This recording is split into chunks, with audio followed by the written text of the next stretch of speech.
Iniciamos ahora el contenido de La Gaceta de la Z. Muy buenas tardes, país y al mundo que nos escucha. Que conste que lo advertimos. Al proceso en el caso de Emely Peguero le fue arrebatado todo su carácter orientador. La sentencia ha sido ampliamente rechazada y como aún no está disponible, las críticas le tomaron la delantera a la lectura.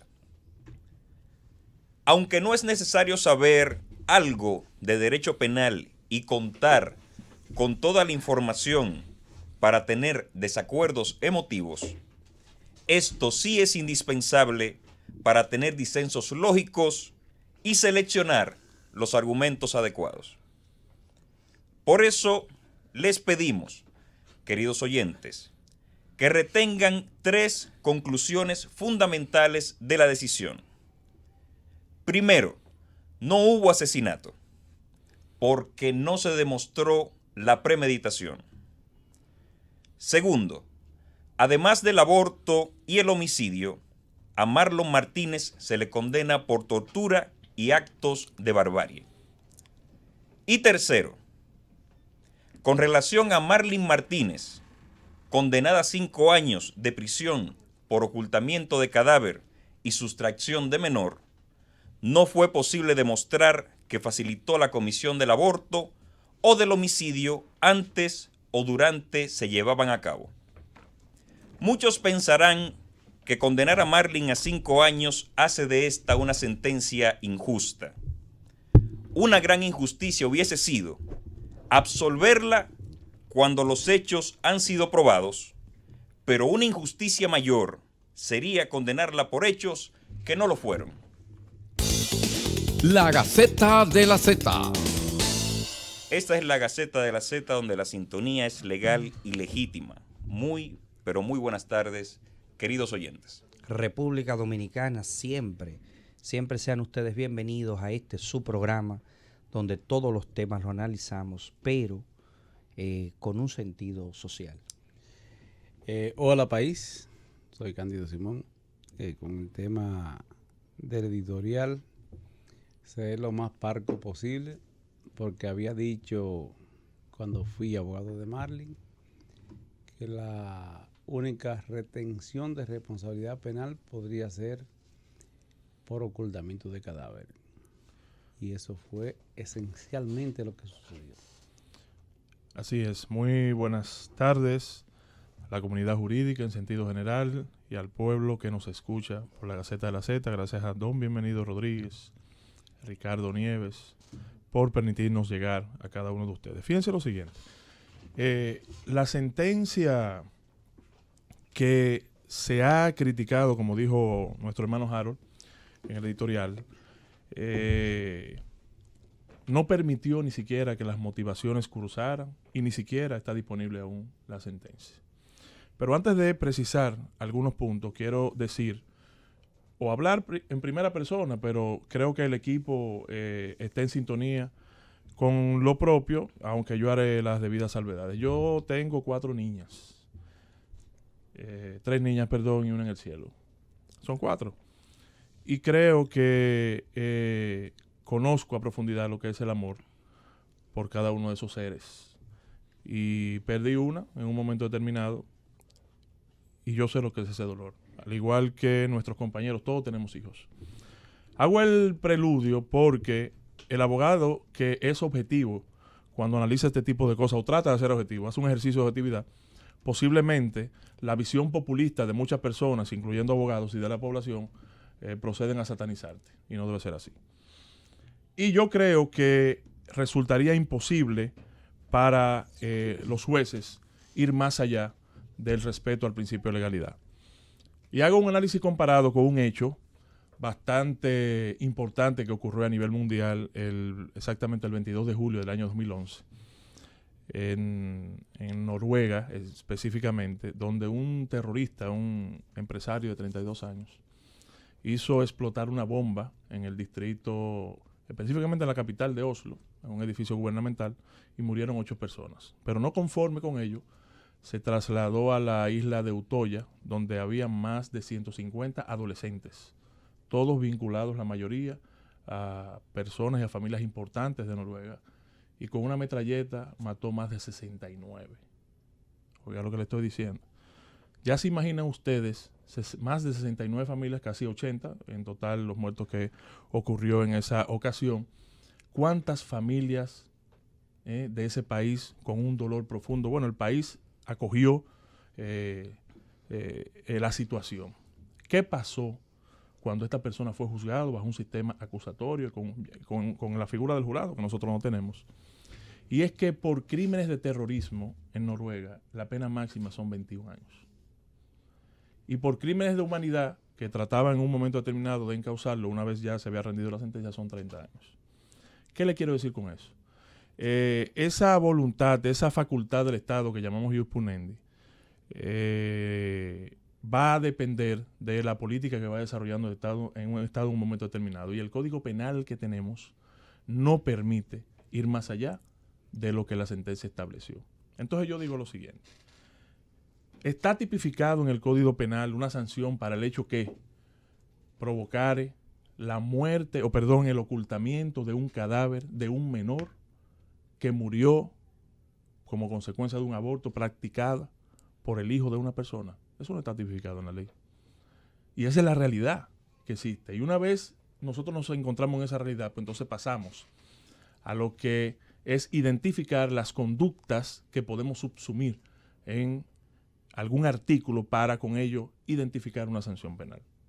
Y es lo que los jueces hicieron.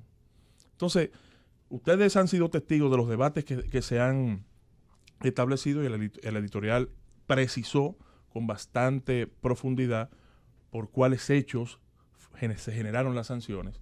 Pero yo me encontré, por ejemplo, con medios de comunicación que daban curso a lo que establece el artículo 304, y creo que hubo un tuit de un abogado conocido, el doctor Ariza, donde establecía que la parte final de ese artículo indicaba que Marlene podía ser condenada.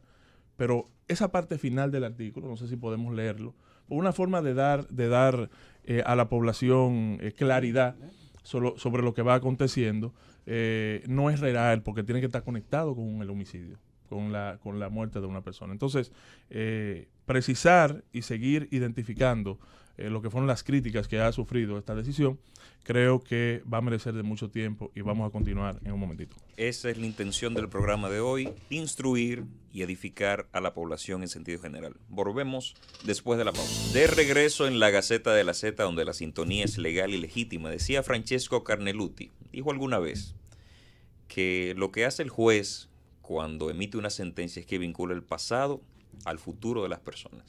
Eso pasó con esta sentencia. ¿Tú sabes? Y por eso hay dos condenas. Una condena a 30 años de prisión, que es la pena máxima, en el caso de Marlon Martínez, y una condena de 5 años que explicaremos por este espacio por qué condiciones se dio. ¿Tú sabes ¿Tú sabes por qué es que le cuesta a una persona hacerse abogado cerca de 20 años? Porque la lógica jurídica no es la lógica formal.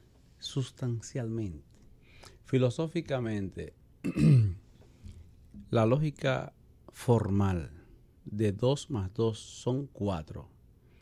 No es necesariamente lo que sucede en la lógica jurídica.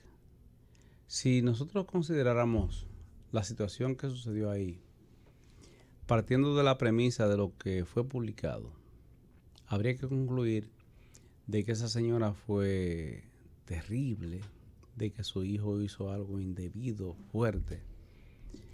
Pero en el periodismo, por ejemplo, tú puedes compilar una evidencia debajo de un zafacón y no tienes que explicar cuál es la fuente, porque las normas internacionales, incluyendo la Constitución, prohíbe que usted force a un comunicador o un periodista a que revele la fuente. Sin embargo, en justicia, esa información no es necesariamente, no se rige por las mismas reglas, porque si un fiscal compila una información en un zafacón, por un tiempo puede guardar el secreto de la información, pero llega un momento cuando llega a juicio tiene que explicar cómo la consiguió, bajo qué condiciones la consiguió, y de qué manera la compiló. El ejemplo más patético, y voy al punto específico, es el caso de O.J. Simpson, que todo el mundo consideró en Estados Unidos un futbolista que mató a su mujer y mató al que, que se asumió como el compañero de su mujer. Y todo el mundo se convenció de que él hizo eso. Sin embargo, ¿saben por qué lo descargó un juez o un jurado? ¿Saben por qué? Porque un policía consiguió una evidencia que daba cuenta de que efectivamente en la casa de O.J. Simpson había un componente químico, creo que un vello consiguieron, que lo conectaba con la persona que él había matado en un restaurante, su mujer y su amante. Encontraron en su casa, cuando hicieron la investigación, un componente que lo vinculaba. Pero ¿saben por qué anularon el proceso, esa evidencia? Porque el policía saltó la pared. Y además de eso, no tenían orden judicial para entrar en esa casa.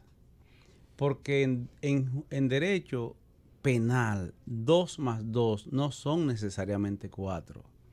En el caso Marley Martínez y en el caso Marlon Martínez, su hijo, una de las razones por las que hay esta discusión, este debate, es porque esencialmente la investigación forense no es concluyente. Y los jueces llegaron a la conclusión de que Marlon efectivamente habría tomado participación en el aborto de esa joven y que de ahí concluyeron en que había un asesinato. Déjame ver si puedo ponerlo de manera muy precisa, porque para entendernos hay que asumir que la lógica formal no es lo mismo que la lógica jurídica. ¿Saben qué dice la investigación forense? Que esa joven, Emily, murió o pudo haber muerto por un golpe en la cabeza o por el aborto. Usted dirá, bueno, la ha matado como quiera.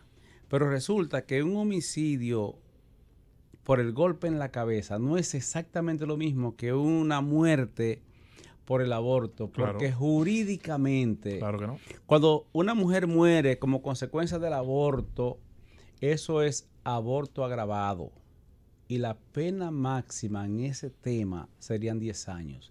Si los jueces hubieran escogido el golpe en la cabeza para concluir en que fue un homicidio con acechanza, premeditación, alevosía, entonces pudieron haber condenado a 30 años. En el caso de Marley, de manera muy específica, insisto, esta es una posición jurídica, técnica, de análisis jurídico. En el caso de Marley, la fiscalía no logró compilar evidencia que diera cuenta de que ella colaboró en el aborto ni en el homicidio de esa joven. Por eso es que los jueces concluyen, bueno, en el ocultamiento de cadáver sí.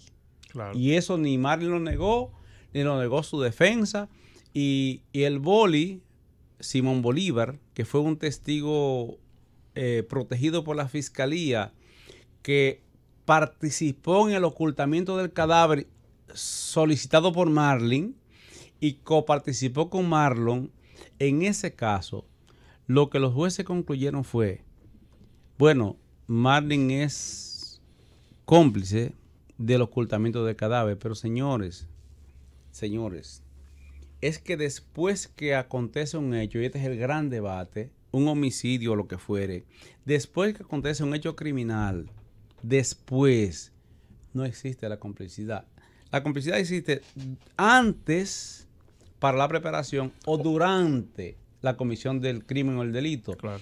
Después que eso pasa, cualquiera que colabore o participe no es complicidad, es una autoría. Ejemplo, en ocultamiento de cadáveres, en ocultamiento de prófugo o en ocultamiento de evidencias, que es una obstrucción en la justicia en otros países.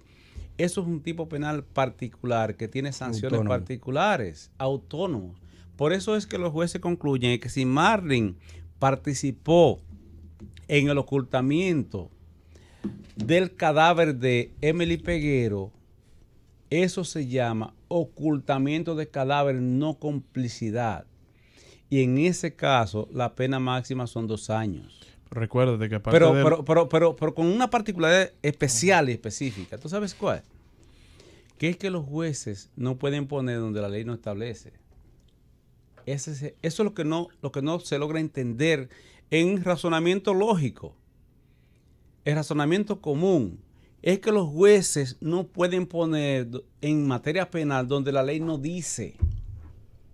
Y lo que la ley dice en ese caso, aunque no nos agrade o no le agrade a nadie, es que Marlene habría participado, o por lo menos lo que logró probarse a los jueces, es que ella participó en el ocultamiento de cadáver. Y en ese caso, aunque la condenaron a 5 años, la pena máxima que dice el artículo 359 del Código Penal, que tiene 200 años vigente aquí, es de 2 años máximo. Eso es tal vez lo que no se logra entender.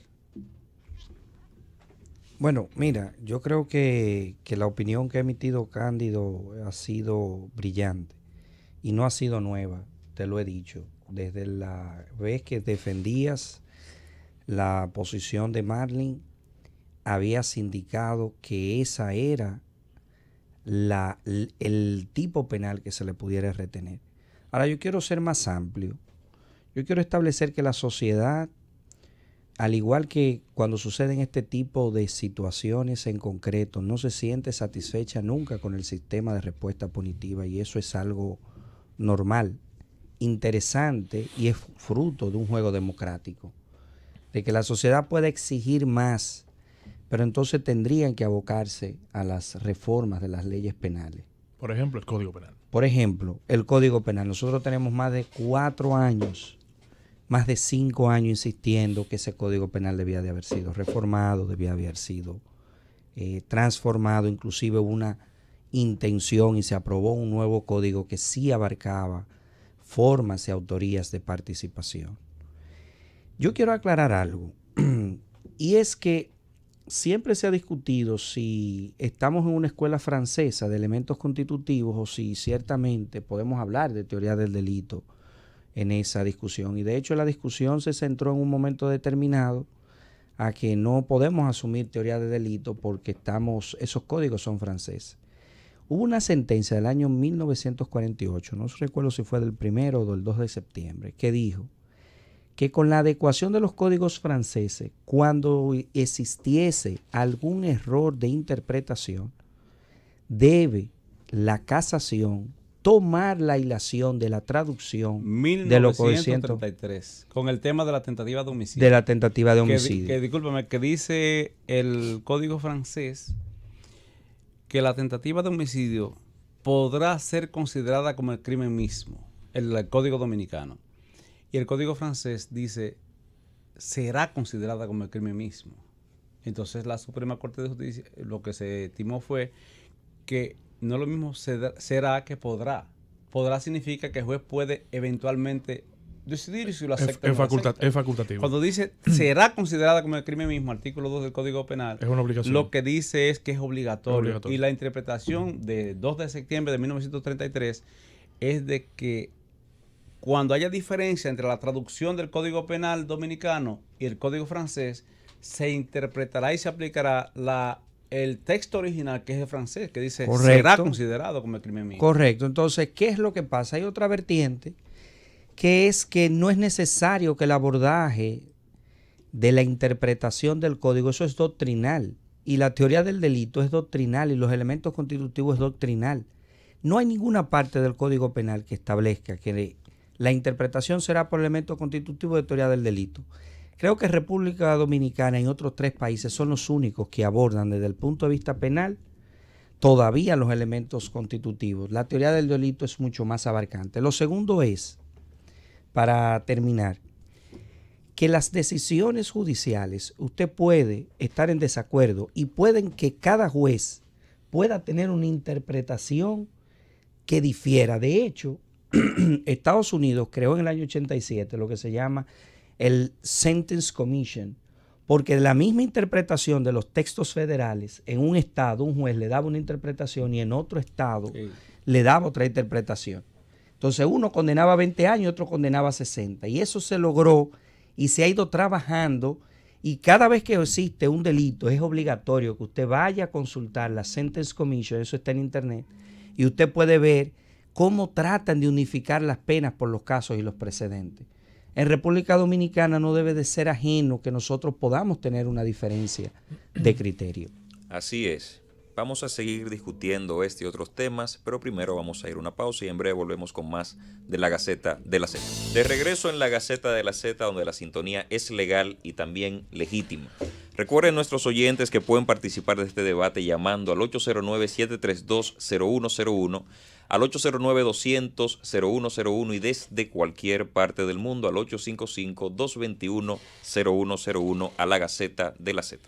¿Sabe lo siguiente? Manzano hablaba ahorita de la repercusión que hechos como este en la forma que impacta la sociedad. Y yo creo que si nosotros no fuéramos creyentes en Dios, posiblemente hubiésemos pensado como cualquier otro mortal y es tal vez hacer justicia por nuestras propias manos. Pero como nosotros tenemos temor de Dios, tenemos que ceñirnos a ese principio de legalidad que todo Estado debe promover y proteger. Nosotros como programa jurídico, la Gaceta de la Z, está en la obligación de llevar claridad a nivel consultiva a la sociedad dominicana. Nosotros no podemos venir como programa aquí a decir lo que no es frente a una sentencia que estamos en la obligación de generar una crítica constructiva, pero con la debida sensibilidad social, porque sabemos en la forma en que un hecho como este ha compungido a toda una sociedad.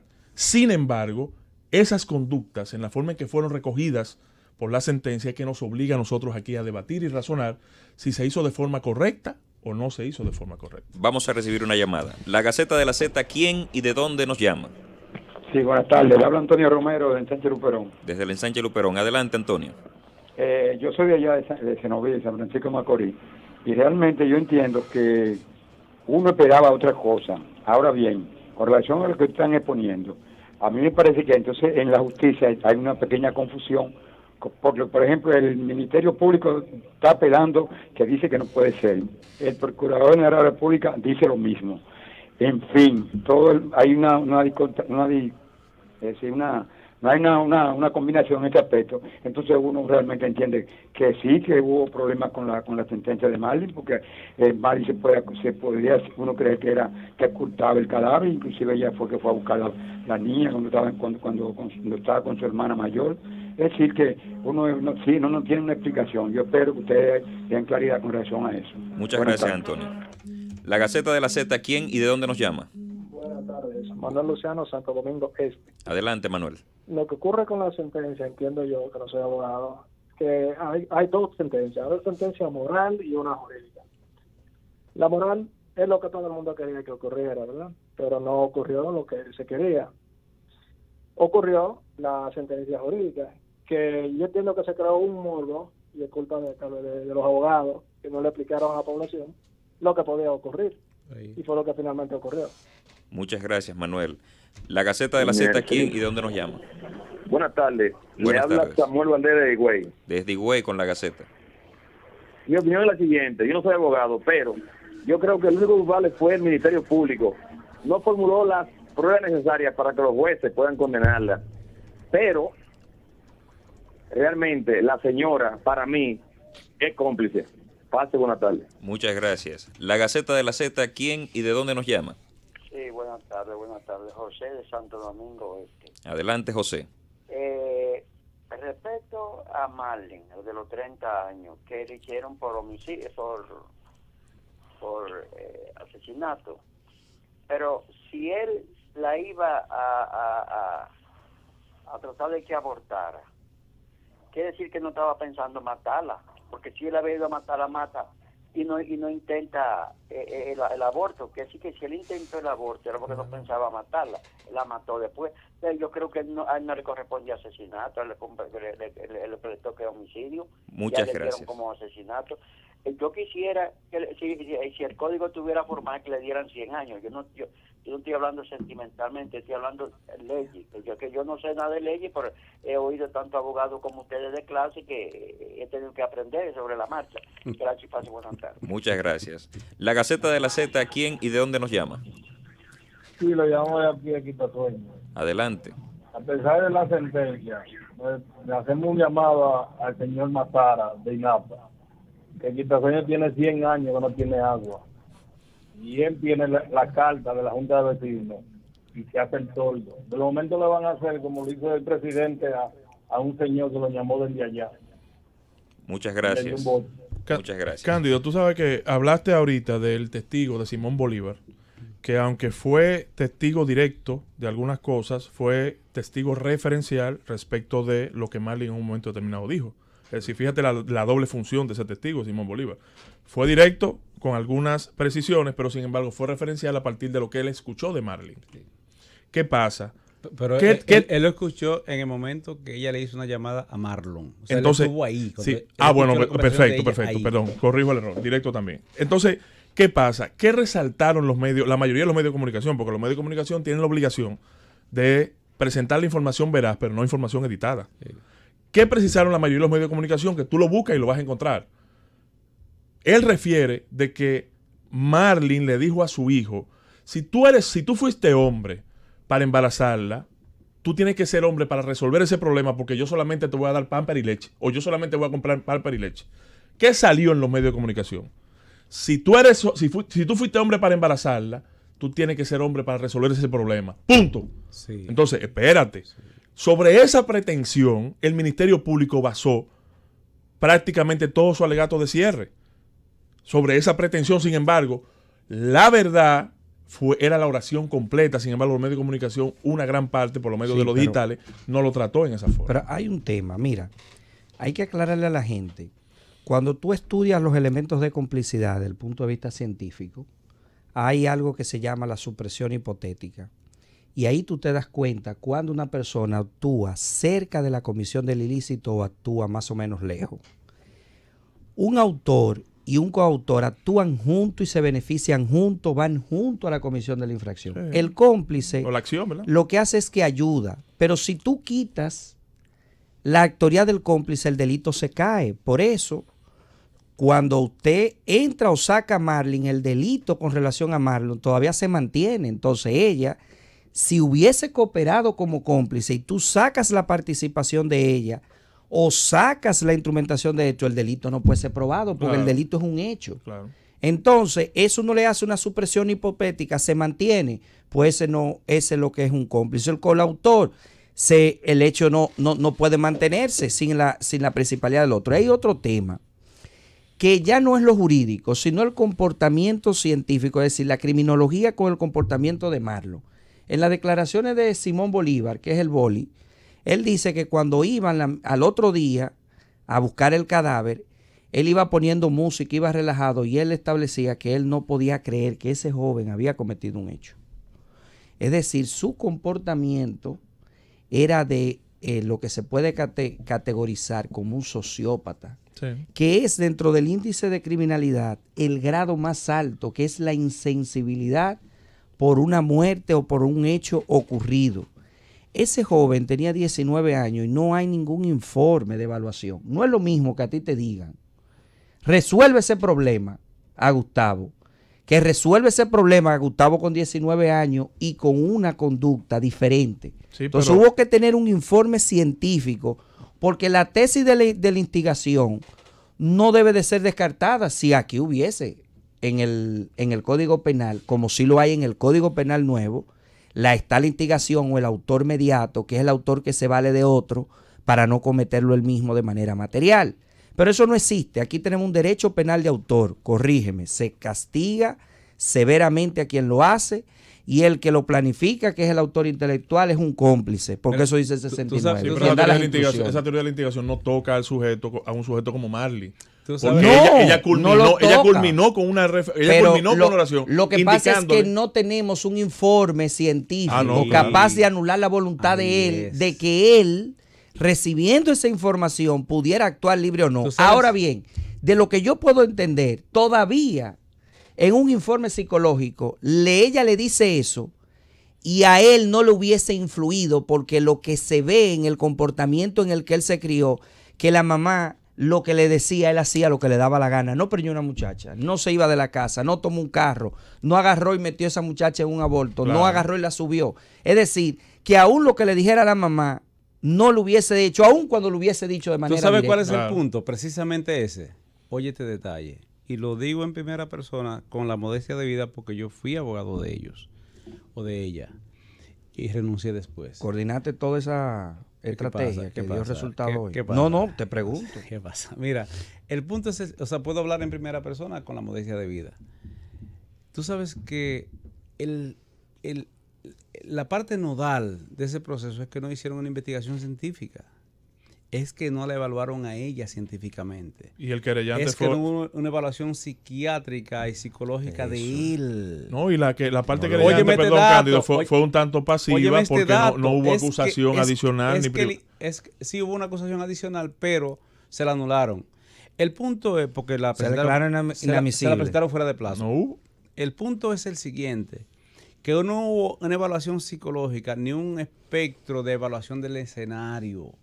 Ni a Marlene ni a Marlon. Cuando yo evalué a Marlon en una evaluación común, me di cuenta de lo siguiente. Un estudiante excelente. Estudió en San Francisco de Macorís, en el mejor colegio de San Francisco de Macorís, con las mejores notas de toda la época del colegio. Una de las mejores notas de toda la época del colegio. Oigan este dato, señores, que es primicia. Como consecuencia de su estándar, la Universidad de Harvard lo invitó y duró un mes en la Universidad de Harvard. Ucamaima lo aceptó como para estudiar en la universidad, que son exigentes. Dentro de los primeros 4 lugares de los mejores estudiantes, las mejores notas en la evaluación del tema del escenario. Sí, tuve, y además de eso, buen basquetbolista, jugaba béisbol, es decir, y compartía con su familia. Cuando tú lo evalúas a él personalmente, no te encuentras con un sociópata, un psicópata, un estudiante de bueno, pero aislado. Eso no lo hicieron. Ni hicieron una evaluación de Marlene misma para ver si efectivamente ahí influía en él, como para cuando ella le dijo, si tú fuiste hombre para embarazarla, tienes que ser un hombre para encargarte de eso. Yo solo puedo darte pamper y leche. Si eso implicaba para él una orden de matarla en el apartamento de ella, lo cual sería un tema absurdo. Por eso es que digo, no hubo una evaluación científica abajo. En consecuencia, no acusemos a los policías, no acusemos a los fiscales en la investigación, no acusemos a los jueces que fallaron como debe ser, quiéralo usted o no, sino determinemos si la evaluación científica del Departamento de Investigación del INASIF en Santiago fue acabada, porque una de las cosas y fallas que tiene eso, y termino, Harold, es que la evaluación forense ni siquiera es concluyente. La evaluación forense de la causa de la muerte no fue concluyente. Con esos datos nos vamos a una pausa y volvemos en breve con más de la Gaceta de la Z. De vuelta en la Gaceta de la Z, les recordamos a los oyentes que lo que aconteció fue que a Marlon Martínez lo condenaron por homicidio y lo que agravó la pena del homicidio fue la tortura, los tratos crueles que están derivados entonces en esa condición porque fueron en contra de los sujetos protegidos por el Código Penal, que son niños, niñas o adolescentes, y en el caso particular de Meli Peguero, que estaba en estado de gravidez. Por eso es que se condena a 30 años. Entonces seguimos discutiendo la cuestión de la complicidad. Apuntaba don Cándido todas las cuestiones que tienen que ver con lo pericial, pero me llama mucho la atención algo con lo que inició Gustavo, que es la discusión del 304 del Código Penal Dominicano, que dice que el homicidio se castigará con la pena de 30 años de trabajos públicos cuando su comisión preceda, acompañe o siga otro crimen. Igual pena se impondrá cuando haya tenido por objeto preparar, facilitar o ejecutar un delito o favorecer la fuga de los autores o cómplices de ese delito o asegurar su impunidad. Hay algunos juristas que señalan que por esa razón entonces se podía condenar a Marlene Martínez de esa pena, pero se está haciendo una lectura errada y Gustavo lo va a explicar ahora en detalle. Pero errada. ¿Qué dice el artículo? Al final, yo lo voy a repetir. Igual pena se impondrá cuando haya tenido por objeto preparar el qué. Es decir, cuando haya tenido por objeto el homicidio. O sea, tú no puedes coger esas 4 líneas solo. Preparar antes del homicidio. ¿Entiendes? Pero ejecutar el homicidio, claro, con un fin determinado. Es decir, para tú, Pedro, mata a Juan para lograr escapar después escapar de una escena específica. Yo puse un ejemplo, un policía va a arrestar a una persona en flagrante delito y yo, por ejemplo, mato a ese policía. Exacto. Ese homicidio, para procurar la fuga de esa persona, entonces se encaja en lo que establece el 304, distinto a lo que establecieron notables juristas de la República Dominicana, que están leyendo muy rápido el código, y eso produce entonces que la sociedad se desinforme un poco. Así es. Mira, yo quiero acotar dos cosas. Lo primero, cuando Cándido comentaba lo del sociópata, el sociópata, a diferencia del psicópata, siempre el psicópata da elementos en su vida de ser una persona con problemas mentales tendentes a la violencia o la destrucción de cosas. El sociópata es una persona estudiosa, educada, puede ser profesor universitario, puede ser de todo, porque el sociópata disfruta el crimen, inclusive acumula trofeos y es la persona más difícil de capturar. Hay personas en Estados Unidos que es donde más concurren, donde han acumulado hasta 70 muertes. Ese sociópata es asocial, es un tipo que no se liga con nadie. No, al contrario, el sociópata en la cadena de criminal es la persona sociable. De hecho, la cantidad de cuando se analiza a los sociópatas, que son los que hacen crímenes seriales con mujeres, son tan simpáticos que las mujeres logran caer siempre y matan 50 y 70 mujeres. Ahora, lo que debe de ser profundo, porque ese no se arrepiente nunca de su crimen y nunca es restablecido a la sociedad. Es decir, ese no hay forma de curarse en el proceso volutivo como sí lo son los demás. Ahora, otro tema. Nuestro código es complejo. Porque eso que tú estás diciendo, cuando alguien va a cometer un delito, la teoría del delito con el nuevo código, cualquier código que usted sale de aquí, con el que se supone que debe de aprobarse. Que van a aprobar. Pero vamos a hacer un análisis científico, no nos detengamos ahí. Vamos a decir en el derecho comparado, existe lo que es el dolo eventual. Usted lo que tiene, lo que le castiga es la intención de hacer un daño a un bien jurídico protegido.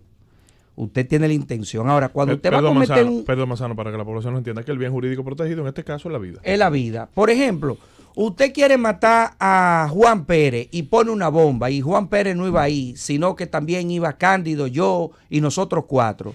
Hay un dolo eventual indirecto con todos los otros. No se desfigura porque al final lo que el legislador quiere es proteger, bien jurídico protegido, que para la sociedad importa poco la intención del delincuente, claro. Son vidas todas iguales. Claro. Entonces, en esas atenciones, cuando se habla de crimen, fíjate que habla de crimen, precedido de crimen. El mejor ejemplo, con una de las sentencias más acabadas, cuando se hace la figura de crimen precedido de crimen, es el caso de Francina Hungría, que los tipos acaban de cometer un robo agravado con armas, van escapando, le disparan para poder escapar y entonces el tribunal retiene para quitar crimen. La jipeta y entonces en la jipeta claro, escapar, pero claro. Viene crimen precedido de crimen.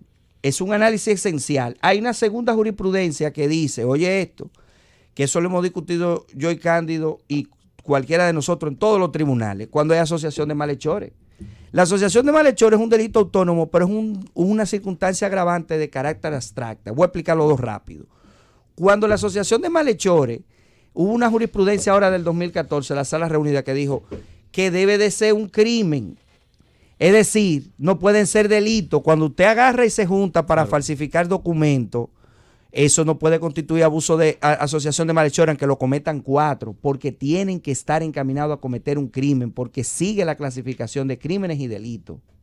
Entonces, ahora bien, ¿qué es lo que pasa en un segundo aspecto? Cuando es un delito, digámoslo así, una circunstancia agravante general. Cuando los jueces tienen la modulación de la pena, que es de 3 a 10 años.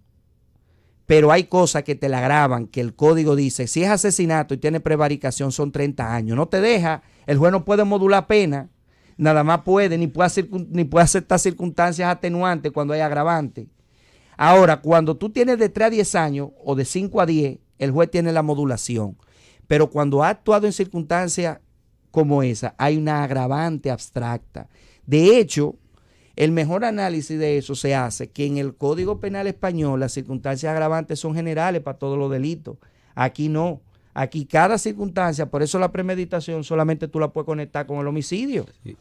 Tú no puedes premeditar ni hacer alevosía ni encubrimiento. Yo lo, para veo, otra yo lo cosa. veo más sencillo para entenderlo.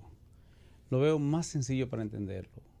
El derecho penal es de interpretación y de aplicación restrictiva. Lo que la ley dominicana no diga no se puede aplicar, aunque lo diga la ley de origen española o francesa. Tiene que decirnos la ley dominicana. Y la ley dominicana dice, en el artículo 60, que usted es cómplice de un homicidio o de un asesinato, lo que usted quiera, si participa antes o durante la comisión del hecho. Si usted participa después de eso, entonces hay otros tipos penales que no son complicidad. Se ocultó evidencias, como en el caso de los videos, que dicen que Marlene Martínez mandó a sacar los videos, los sacó. Eso se llama ocultación de evidencias. No se llama complicidad en el asesinato o en el aborto, como usted lo quiera, del caso de Emily Peguero. Se llama ocultación de evidencias y la pena máxima son 2 años. Si usted participó en el ocultamiento de Marlon, que se llama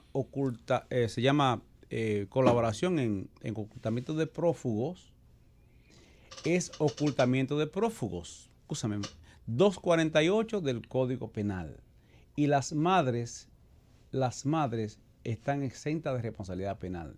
Si usted participó en el ocultamiento del cadáver de Emily Peguero, 359 del Código Penal, es ocultamiento de cadáver y la pena máxima son 2 años. A Marlene, en este caso, lo que la Fiscalía logró probar, y ella además admitió, porque sus abogados hicieron una defensa positiva respecto de que ella fue el ocultamiento del cadáver, más que ello, complicidad, complicidad en ocultamiento de cadáver. Eso, sí, como es pos el hecho, es un tipo penal propio. La pena máxima son 2 años. Sí, pero recordar a la población que... Hola, buenas tardes. ¿Qué sustenta un juicio? Prácticamente no podemos irnos y desviar. ¿Por qué se le da coerción tanto tiempo? Sí, del que sabe el fiscal y todo el departamento, ¿qué sustenta? Y van a juicio. Ahora, no estamos acusando para aclarar. Ahora, yo digo algo. Seguirán los mismos casos a resolverse mientras no haya una preparación de la policía criminal certificada por forencia, que son ocultas. Los forenses es oculto, pero la evidencia tiene que tener personal. Muchas gracias al oyente por... Ahí tocaba el tema forense que estábamos discutiendo hace un momento. Sí, pero ahí sí, señores, Cándido tiene razón. La base de complicación de esto es, discúlpeme, Manzano, es que la investigación forense fue pésima. No acusemos a los fiscales, los policías ni a los jueces.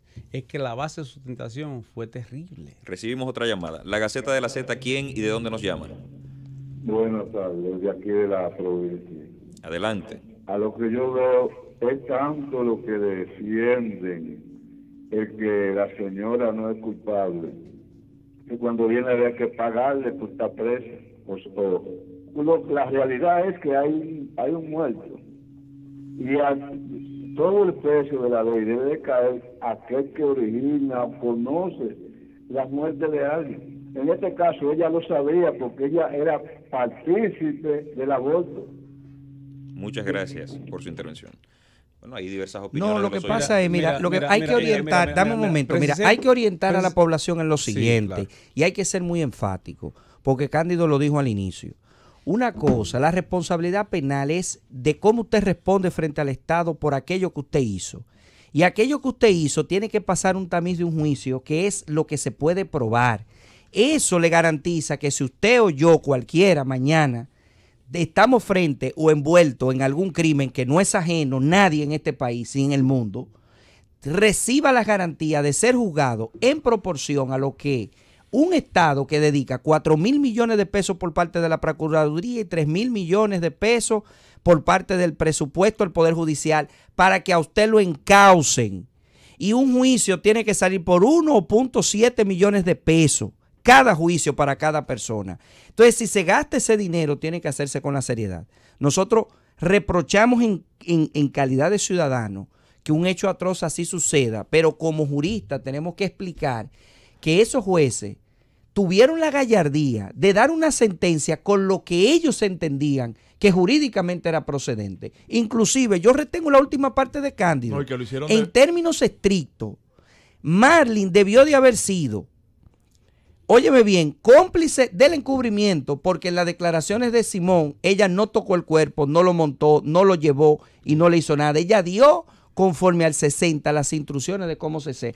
Por lo tanto, ella es una... Otra llamada. La Gaceta de la Z, ¿quién y de dónde nos llama? Samuel Valdez, güey. Adelante, Samuel. Le hizo una pausa a su compueblano para que usted participara, así que y adelante. Güey es el pueblo que más nos Mi apoya. inquietud es lo que se puede aprobar. Y para mí, para Samuel Valdez, el poder político está detrás de esa sentencia. Para mí. Pase buenas tardes. Muchas gracias. Mire. Vamos a recibir otra llamada, don Cándido. Mira, no, eso no. Una no. llamada adicional. La Gaceta de la Z, ¿quién y de dónde nos llama? Buenas tardes. Muy buenas tardes. Dionisio del municipio de Duvergé. De Duvergé, Dionisio, adelante. Felicidades su programa. Muchas gracias. Muchas gracias. La opinión mía es lo siguiente. Todo el que ha llamado no son criminalistas, no son abogados reconocidos. Gente habla por hablar por idea.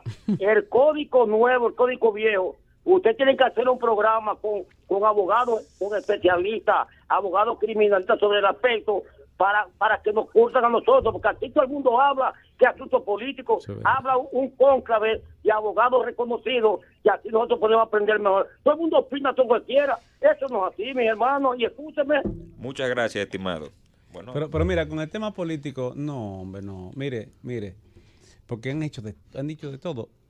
Mire, óigame, Marlin Martínez era miembro del Comité Central del PRD que preside Miguel Vargas Maldonado. Lo primero que Miguel hizo fue, o el partido, no Miguel, fue suspenderla y o expulsarla del partido. Entonces, no encaja que Miguel influyera. 2, yo fui abogado de ella y después renuncié. Y anuncié en el tribunal que iba a citar que posiblemente citara a Miguel y a Janet, porque alegadamente Marlin habría participado en una reunión ese día con ellos. Y ellos dijeron públicamente, mandaron a decir a través de sus relacionistas públicos, que eso no era cierto. De manera que Miguel, el presidente del PRD, no apoyó a Marlin. Y el presidente de la República, Danilo Medina, no solo hizo un pronunciamiento público, sino que me informaron que habría hecho algún aporte para el tema del enterramiento y los gastos de velatorio. Tiene al procurador que va a apelar. Y el procurador va a apelar. ¿De dónde sale la versión de que es una razón política para eso? No, bueno, mantengamos el nivel de análisis jurídico, no de defensa de Marlin o de Marlon, ni tampoco de la familia de Emily, sino de la decisión judicial y de la ley. Y sobre esa base decir, que es el escenario nuestro. Y sobre esa base decir, de conformidad con los análisis que hemos hecho y las críticas a nivel nacional, que los jueces actuaron de forma correcta de cara al fortalecimiento de la independencia judicial. Claro. Sin lugar a dudas. Queridos oyentes, ustedes han escuchado todo este análisis aquí en la Gaceta de la Z. Será hasta una próxima entrega de este programa. Nos vemos y nos escuchamos el próximo sábado. La Gaceta de la Z.